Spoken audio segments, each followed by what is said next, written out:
if you want to deliver the surplus we spoke about in 10 years or earlier, you have to either bring down that spending, and it doesn't have to be in cutting aged care, whatever it might be. You find other areas, or you say, this is the new normal, ageing population, whatever it might be, we need to increase taxes, because otherwise you retain a structural deficit. And that means unless you're having a great year, you have a deficit. Well, that's how are you going to sell that, though? How are you going to sell increasing taxes? There's another way of doing it, which I suspect is what the Treasurer's plan would be beyond the next election. And that plan would be to grow the economy faster.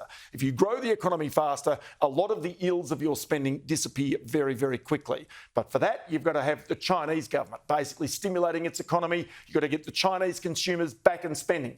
But one thing I did do is just talk about this issue about households. They've been in recession for 2 years now. And so personal recession. So the important aspect of this is really, and one other aspect of it, is that the government has basically taken in almost $18 to $19 billion of extra taxes in this financial year since the budget. And yet in the first year of the stage 3 tax cuts, $20 billion. So let's go to a question I asked the Treasurer about this as to whether he's the Treasurer who's giving with one hand but taking with the other. The reason why I don't agree with that is because the number that you refer to is bigger than tax.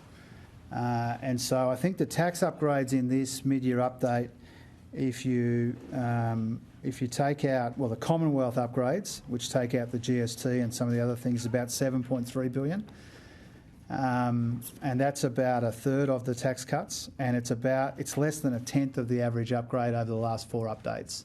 And so we've had a very, very small upgrade to revenue, nothing like we've become accustomed to in the last few, and so the income tax cuts are much bigger than that.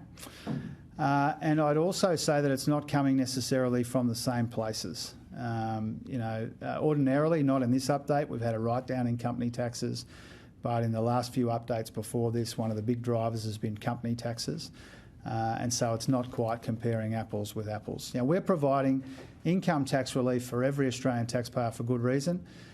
To give them a bit of help with the cost of living, also to return bracket creep in the way that makes the most economic sense. And we're proud that those tax cuts are flowing right now because we took a political risk to deliver them, but we know that they're doing good.